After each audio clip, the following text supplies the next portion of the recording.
Bonjour mes chers spectateurs francophones, les amateurs de l'astrologie, bienvenue à tous sur ma chaîne.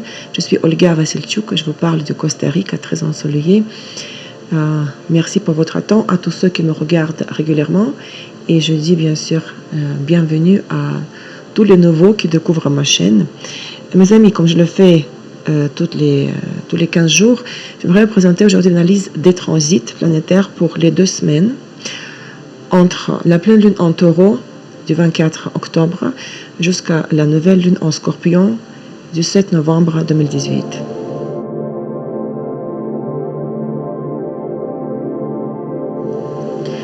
Vous savez, pour tous ceux qui étudient l'astrologie avec moi, vous savez que j'ai lancé récemment une école, des cours d'astrologie natale. J'ai déjà finalisé la leçon 5 sur Mercure en russe.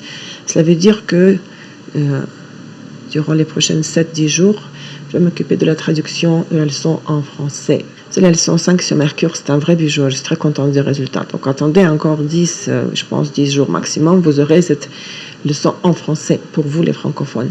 Alors cette pleine lune en taureau, la lune sera en taureau dans le 2e degré de taureau, 1,13 de taureau, en opposition avec le soleil en scorpion. L'opposition va se former le 24 octobre à 12h45, heure de Montréal, ce qui correspond à 17h45, l'heure de Paris. Cette pleine lune sera complexe, je vous l'avoue. En fait, le 24 octobre, la veille de la pleine lune, le soleil en scorpion sera en opposition avec Uranus en taureau. Et cet aspect constitue l'arrière-plan, l'aspect de l'arrière-plan de la pleine lune. La lune en taureau, dans le signe de son exaltation, est en conjonction avec Uranus. Et cette conjonction, lune-Uranus, sera en opposition avec le maître de taureau, Vénus, qui, à son tour, sera en conjonction avec le soleil. Vénus étant rétrograde, il s'approche à la conjonction avec le soleil, il s'approche de la combustion lors de sa conjonction avec le soleil le 26 octobre, et Vénus est dans le signe de sa chute en scorpion. Donc le tableau est assez complexe. Soleil et Vénus presque en conjonction, en opposition avec la conjonction Lune-Uranus, double opposition. En plus de cela, l'axe de la pleine lune forme un carré exact avec les nœuds lunaires, ce qui ajoute de la tension. Parce qu'en fait, maintenant, nous sommes au sommet du couloir du point milieu des éclipses. Je vous rappelle que le point milieu des éclipses, ce sont les deux le plus souvent. Cette fois, il s'agit de 3 phases lunaires. Pourquoi 3 ? Parce que nous avons vécu 3 éclipses en été 2018. Donc, les points des 2-3 phases lunaires, la pleine lune, nouvelle lune, pleine lune, nouvelle lune, pour cet automne de 2018, forment les carrés au point des éclipses de l'été 2018 et en même temps les carrés au point des éclipses à venir, celles de l'hiver 2019. Nous sommes entre les 2 saisons des éclipses. Ce qui veut dire que pendant les 2 semaines, à partir de maintenant, jusqu'à la nouvelle lune du 7 novembre, la nouvelle lune en scorpion, les thèmes des éclipses de l'été 2018 peuvent revenir dans nos vies sous forme de conflits et de confrontations. En fait, le couloir du point milieu des éclipses, c'est la période où les thèmes des éclipses de l'été, de la saison précédente, de l'été 2018, se croisent avec les thèmes des éclipses de la saison à venir, celle d'hiver 2019, mais qui vont déjà se former sur l'axe Cancer-Capricorne, parce que vous savez que dans 2 semaines, l'axe des nœuds lunaires change de signe. Alors, qu'est-ce qui sera au centre de notre attention pendant cette pleine lune? Vu que Vénus est impliquée dans la configuration des 2 oppositions qui se forment en même temps, les revenus, les dépenses, les relations professionnelles et relations amoureuses, les relations financières peuvent faire l'objet de discussions, des disputes.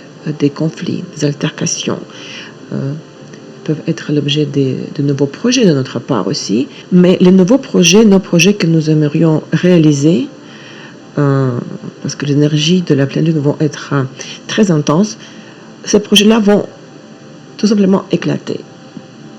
Ce qui se manifestera dans les événements dont la dynamique va vivre son apogée durant les jours proches de la pleine lune. 2 jours avant à peu près et aussi 2 jours après, pas seulement le jour de l'aspect exact d'opposition Soleil-Lune. Cet apogée va être caractérisé par toutes sortes d'excès, par l'adjectif trop, la dépense excessive d'énergie, le débordement des émotions, par conséquent beaucoup de frustration, des conflits accompagnés par l'explosion d'émotions. Nous pourrions commettre des actes que nous pourrons plus tard regretter ou même dont nous aurons honte. Des actions dans un état d'aveuglement ou d'étourdissement. Pourquoi tout cela risque de nous arriver? Le problème, c'est que les énergies déchirantes de cette pleine lune nous pousseront à dépasser les limites du permis, à nous débarrasser des circonstances qui entravaient auparavant notre avancement vers nos objectifs, et ces énergies déchirantes vont nous forcer à prendre des mesures radicales, parce que Uranus fait partie de cette configuration des 2 oppositions. D'accord? Pour les relations stables et durables, cette période permet de bien sentir le partenaire, de régler justement les différends avec lui. Pour les relations instables, cela peut être le moment de la séparation. Ce n'est pas le meilleur moment pour emprunter ou prêter de l'argent. N'oublions pas que la conjonction Vénus-Soleil qui aura lieu le 26 octobre marque la fin du cycle de Vénus relativement au Soleil. D'accord? Et c'est le meilleur moment pour rendre les dettes si nous en avons. Ou si les gens nous doivent de l'argent, c'est bien d'essayer de récupérer cet argent, la dette. Si les autres personnes ont des dettes envers nous, ce n'est pas le moment pour emprunter ou pour prêter de l'argent. Les débiteurs ne pourront pas prouver dans le futur leur fiabilité. Les promesses faites maintenant seront rompues dans le futur aussi. Les risques de blessures augmentent. Le nombre d'accidents et de catastrophes aussi augmente les jours proches de la pleine lune. Il existe un risque d'attaque terroriste aussi. Nous devons être très prudents au volant et dans tout ce que nous pouvons contrôler, dans les mesures du possible bien sûr. Il est préférable de garder le contrôle sur nos actes, sur nos paroles, sur nos gestes, sur tout ce que nous faisons et nous disons, parce que les énergies vont être extrêmement puissantes et déchirantes, 2 oppositions en même temps.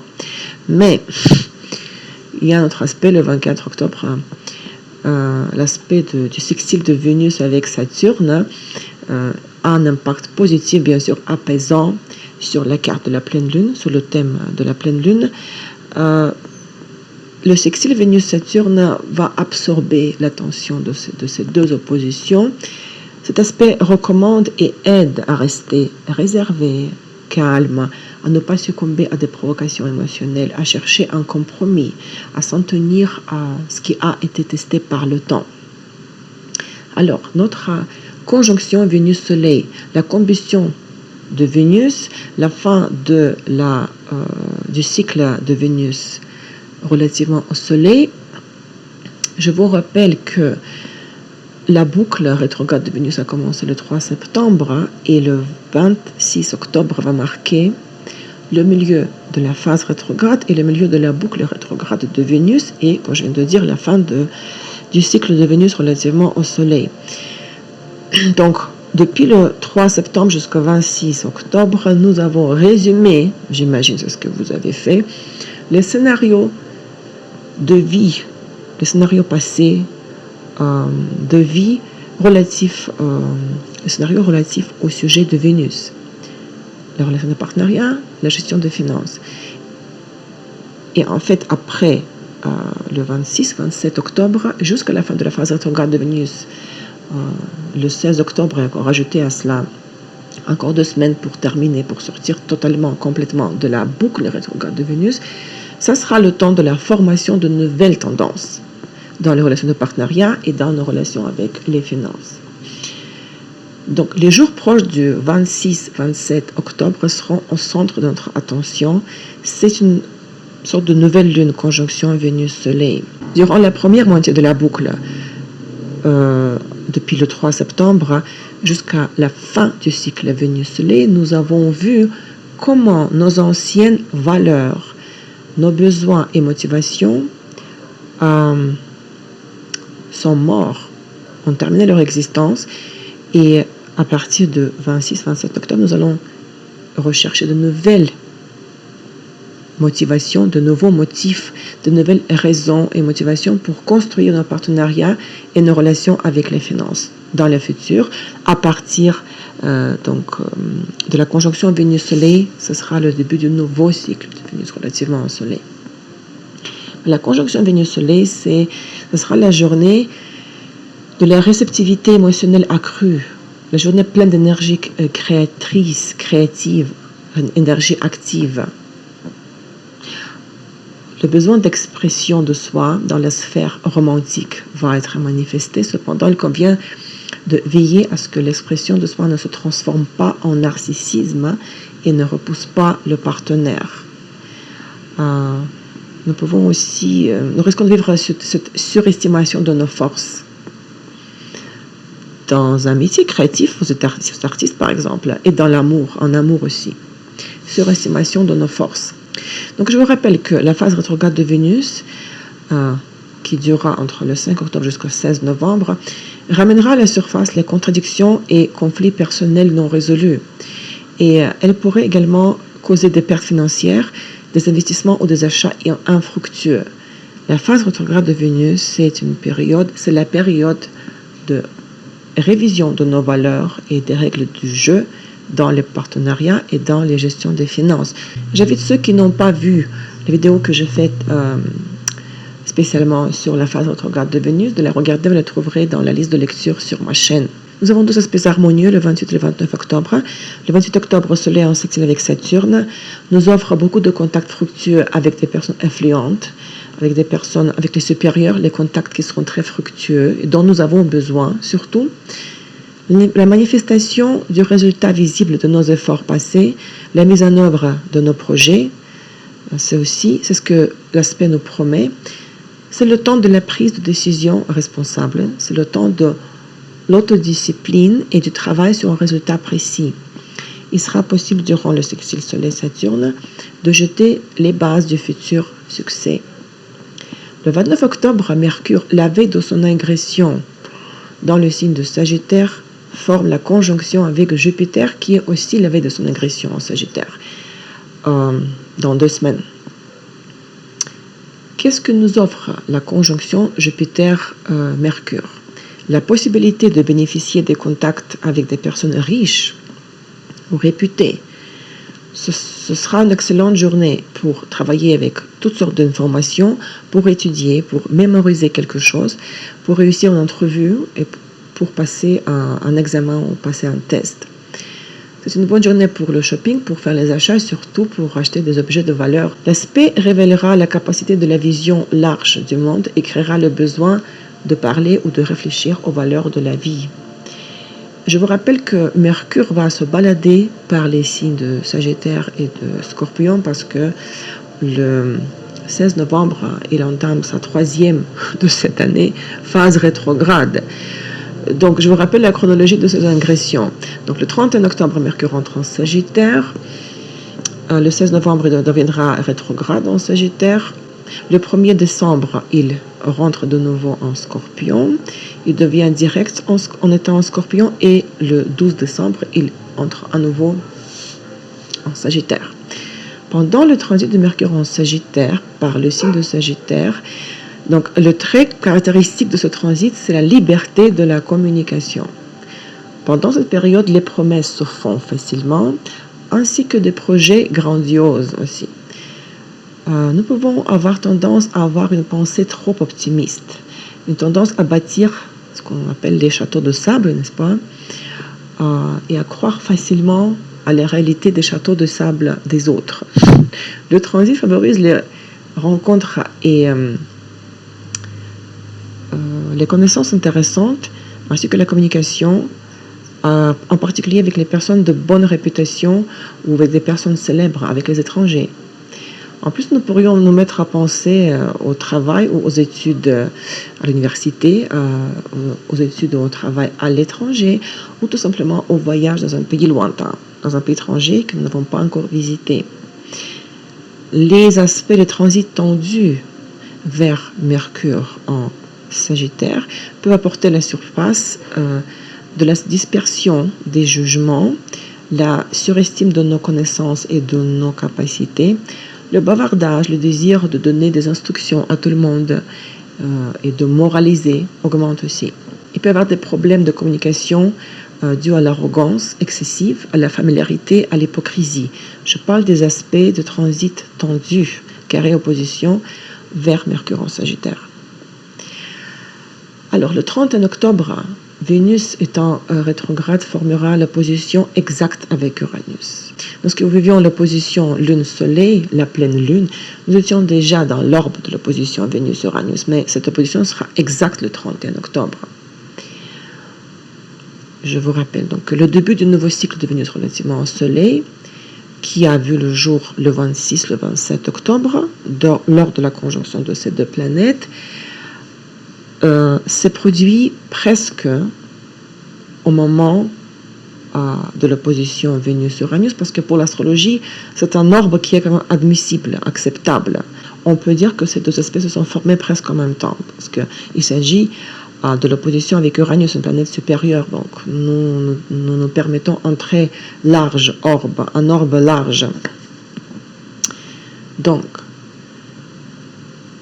Uranus est la planète de révolution, des renouveaux cardinaux et drastiques, ce qui veut dire que les nouvelles tendances dans la sphère de Vénus, à partir de sa conjonction avec le Soleil, après sa combustion, le début du nouveau cycle Vénus-Soleil,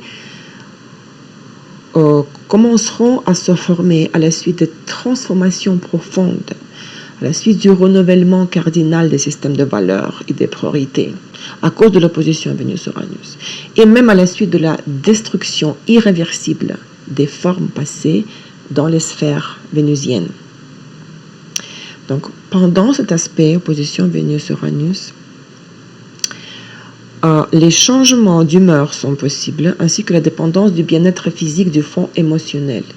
Il faudra essayer de ne pas prendre de décisions importantes sous l'influence des sentiments. Il y a un risque d'évaluation incorrecte de la situation. Il en va de même pour les dépenses financières et dans les relations personnelles, les explosions spontanées d'émotions peuvent entraîner des conflits, des confrontations, des collisions. Il faudra donc faire attention à ne pas blesser le partenaire. Les relations qui sont fragiles, qui battent de l'aile, peuvent être rompues ce jour-ci. D'accord ? Le 31 octobre, Vénus revient en balance parce qu'il a commencé sa phase rétrograde en étant en Scorpion, vous vous souvenez. Donc, jusqu'à la fin de l'année, Vénus va se balader par les deux signes, Balance et Scorpion. Donc, je vous rappelle la chronologie de ces ingressions. Le 31 octobre, Vénus revient en Balance. Le 16 novembre, Vénus devient direct en étant en Balance. Le 2 décembre, Vénus entre à nouveau en Scorpion. Et le 7 janvier, Vénus entre en Sagittaire. Donc, qu'est-ce que j'aimerais vous dire sur les derniers jours du mois lunaire, les jours la veille de la nouvelle lune en Scorpion du 7 novembre. Nous avons un trigone le 6 novembre du Soleil en Scorpion avec Neptune en Poisson. Ce sera un aspect majeur de la dernière semaine du mois lunaire en cours. Cet aspect trigone Soleil-Neptune éveillera les capacités intuitives, notamment dans le domaine de l'art, de la musique, de la religion et du mysticisme, l'inspiration, l'imagination, les fantasmes, les états de conscience élevés, la sensibilité accrue, la capacité de télépathie, de guérison, la sensibilité psychologique et la sensibilité parapsychologique. C'est bien de consulter les médiums ce jour-là. La capacité à influencer positivement l'état mental des personnes environnantes. La musicalité, la poésie, la gentillesse, la miséricorde, ce sont les effets du trigone Soleil-Neptune, en plus dans le signe d'eau, n'est-ce pas?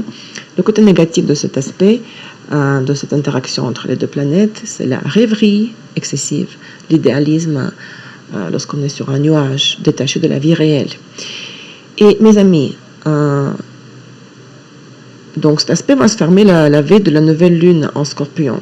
Donc les énergies des derniers jours de ce mois lunaire, la veille de la nouvelle lune du 7 novembre, seront très sereines, calmes, paisibles, et grâce à ce trigone, Soleil-Neptune, en plus nous serons encore dans l'orbe de sextile Soleil-Saturne, et le trigone Vénus-Mars se fermera aussi au moment de la nouvelle lune. Donc vous voyez plusieurs aspects, 3 aspects harmonieux. Le sextile et les trigones au moment de la nouvelle lune. Mais en plus de ça, nous vivrons un changement radical des énergies. Nous vivrons 2 agressions. Au moment de la nouvelle lune, nous vivrons 2 agressions très très importantes. L'agression de Jupiter en Sagittaire le 8 novembre et le changement des nœuds lunaires de l'axe. Les nœuds lunaires vont passer dans les signes Cancer, Capricorne le 6 novembre. Je vais déjà préparer le texte pour la vidéo sur l'agression des nœuds en Cancer, Capricorne.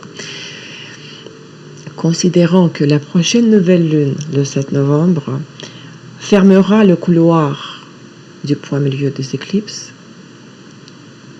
en plus 2 agressions des nœuds et de Jupiter, je pourrais dire que nous sommes sur la veille, sur le seuil des changements, au tout début d'un nouveau cycle, totalement nouveau cycle de notre vie. Et le changement, c'est ma vision de choses, le changement du focus de notre attention sera provoqué avant tout par le passage de nœuds lunaires dans l'axe des signes précédents. Parce que vous savez que le nœud se déplace dans le sens contraire de la montre. Ce qui veut dire que les 3 prochaines saisons des éclipses à venir, jusqu'en mai 2020, parce qu'en mai 2020, les nœuds changent de l'axe, ils passent dans les signes Sagittaire, Gémeaux. Les 3 prochaines saisons des éclipses nous indiqueront de nouvelles tâches karmiques selon le thème de l'axe Cancer Capricorne. Mais je vais en parler en détail dans une vidéo qui va être très très riche en informations, comme d'habitude.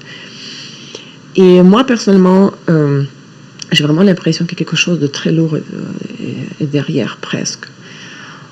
Parce que si vous avez eu vos planètes personnelles touchées par les éclipses sur l'axe Lion-Verseau durant les 18 derniers mois, vous avez dû passer par les moments très difficiles, ce qui était mon cas, parce que je suis à Verseau, Lune en Lion, donc opposition Soleil-Lune, ascendant Verseau, descendant Lion. Donc les éclipses de cet été-là ont frappé vraiment mes planètes personnelles et mon axe de la maison 1-7. Je suis passée par un moment très très difficile, mais comme vous voyez, je suis vivante.